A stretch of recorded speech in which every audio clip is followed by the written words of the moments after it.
In the golden deserts of ancient Egypt, where the Nile carved life into the sands, there rose a queen whose name would echo across centuries, Cleopatra VII Philopator. She was not only the last pharaoh of Egypt but also one of the most mysterious and powerful women in history. Most people know her for her beauty, but history hides a deeper truth. Cleopatra's real power was not just in her looks, it was in her mind. She spoke more than 9 languages, understood politics better than most rulers of her time, and mastered the art of turning enemies into allies through charm, wit, and strategy. Cleopatra was born into the Ptolemaic dynasty, a Greek family that had ruled Egypt since the time of Alexander the Great. By the age of 18, she became queen, sharing the throne with her younger brother Ptolemy XIII. But Egypt was not at peace. The royal court was divided, advisors plotted against each other, and Rome, the rising superpower of the Mediterranean, watched Egypt like a hawk. Soon, Cleopatra was forced out of power by her own brother's advisors. At just 21, she found herself exiled from Alexandria, the jewel of Egypt, wandering in the desert, betrayed and powerless.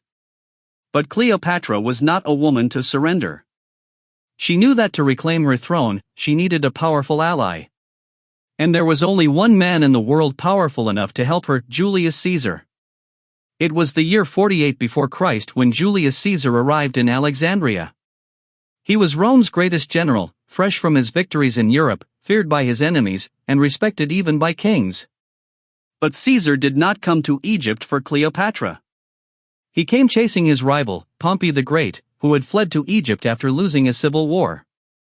When Caesar landed, he was horrified to learn that Pompey had already been murdered on the orders of Cleopatra's brother's advisors. They thought this would please Caesar, but it enraged him instead. To Caesar, Pompey had been a Roman consul, a leader of dignity, even if an enemy. Caesar demanded order in Egypt, and in this chaos, Cleopatra saw her chance. Cleopatra was in hiding, but she devised a plan that would become one of the most daring acts in history. Late at night, she had herself wrapped inside a rolled carpet, some say it was a linen sack, and secretly smuggled into Caesar's private chambers in the royal palace. Imagine the scene: the flicker of oil lamps in Caesar's room, the hush of soldiers outside, and suddenly, the carpet unrolled on the floor. Out stepped Cleopatra, not as a prisoner, but as a queen, dressed in royal silks, her dark eyes gleaming with confidence. Caesar was stunned. This was no ordinary woman. She was intelligent, bold, and unafraid. At that moment, Cleopatra had turned a Roman general into her protector. Their alliance was sealed not only in politics but also in passion. Cleopatra and Caesar quickly became inseparable.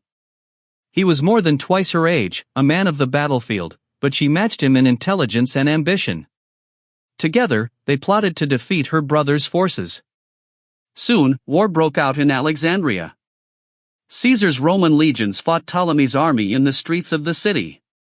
Fire spread through the great library of Alexandria, one of the world's wonders. But in the end, Caesar was victorious. Ptolemy XIII drowned in the Nile while trying to escape, and Cleopatra was restored to her throne, now ruling with another younger brother, though in truth, she was the real power. Caesar stayed in Egypt for months. In that time, Cleopatra bore him a son, whom she named Caesarion, meaning Little Caesar. To the Egyptians, this child was a sign of divine union. To the Romans, it was a dangerous rumor, proof that Caesar might have ambitions far beyond Rome. What made Cleopatra extraordinary was not only that she captured the heart of Caesar, but how she used love as a tool of survival. She knew Egypt was weak compared to Rome. Yet through her alliance with Caesar, she kept her kingdom independent. But this relationship would soon shake the foundations of the Roman Republic. Senators in Rome whispered that Caesar was bewitched by an Eastern queen. They feared that Cleopatra's influence would make Caesar a king, a title forbidden in Rome since the fall of its monarchy centuries earlier. For Cleopatra, however, the game had just begun. She had secured her throne, protected Egypt's independence, and given birth to a child who might one day rule both Rome and Egypt. But destiny had more dangerous tests ahead. By 46 before Christ, Cleopatra traveled with Caesar to Rome itself. She entered the city in luxury, carried on a golden litter, dazzling the crowds. But to the Roman elite, she was an unwelcome guest. They despised her foreign ways, her power over Caesar, and the rumors of a royal child. Caesar built her a villa on the banks of the Tiber River, where she lived like a queen in the heart of Rome. Poets mocked her. Senators feared her. And yet, she walked the streets of the eternal city with pride, a woman who had conquered Rome not with armies, but with allure. But in the shadows, conspiracies grew. Senators, led by men like Brutus and Cassius, began plotting to end Caesar's rule. They feared he was becoming too powerful, too arrogant, and Cleopatra's presence was proof of it. And so, in the spring of 44 before Christ, daggers would be drawn, and history would change forever. When the Ides of March arrived in the year 44 before Christ, Rome was shaken with blood. Julius Caesar, the most powerful man in the Republic, was stabbed 23 times by the very senators he trusted. As he fell beneath the statue of Pompey, the world trembled. And in that moment, Cleopatra's destiny shifted forever. She was in Rome when the news broke. Panic spread through the city, and whispers grew louder: Cleopatra, the foreign queen, must leave. With her young son Caesarion, she escaped back to Alexandria, her dream of ruling beside Caesar shattered. Yet, Cleopatra was not defeated. She returned to Egypt determined to protect her throne and her child. She knew Rome would not forget her, nor would it forgive her influence over Caesar. In Rome, civil war erupted once again. Caesar's loyal generals, Octavian and Mark Antony, hunted down his assassins. Brutus and Cassius fell, but the alliance between Octavian and Antony did not last. The world was to be divided: Rome in the west under Octavian, and the east under Antony. And it was in the east, in Tarsus, that Antony and Cleopatra would meet, in a scene that has become one of the most famous encounters in history. Cleopatra understood that if she wished to survive, she needed Antony's support. But she also knew that men like Antony were not persuaded only by politics. They were persuaded by wonder. So she devised a performance unlike anything the world had seen. Sailing down the Cydnus River, Cleopatra appeared on a golden barge, its sails of purple silk, oars of silver flashing in the sunlight. She herself sat beneath a canopy, dressed as the goddess Isis, her beauty shining with divine radiance. Perfume filled the air, music floated over the waters, and the people of Tarsus whispered that a goddess had descended upon them. Antony was overwhelmed. He, the warrior of Rome, could not resist her majesty. From that day, their fates were bound together. What began as an alliance became a burning romance. Antony followed Cleopatra to Alexandria, where he abandoned the cold discipline of Rome for the warmth of her palace. Together they feasted, laughed, and created what became known as the Inimitable Livers, a society of endless pleasure, luxury, and indulgence. To Antony, Cleopatra was not just a queen. She was life itself. But behind the feasts lay ambition. Cleopatra wanted Egypt secure, Caesarion recognized as Caesar's heir, and her influence over the East unchallenged. Antony, drawn deeper into her spell, gave her lands, armies, and the promise of protection. They had 3 children together, binding their bloodlines. To Cleopatra, this was more than love, it was empire building through passion. In Rome, Octavian seethed. He painted Cleopatra as a sorceress who had bewitched Antony, claiming she sought to rule Rome itself. He spread propaganda that Antony was no longer a Roman but a slave of the Egyptian queen. Tensions rose, and soon, war was inevitable. The great confrontation came at the Battle of Actium in 31 before Christ. Octavian's fleet clashed with Antony and Cleopatra's forces off the coast of Greece.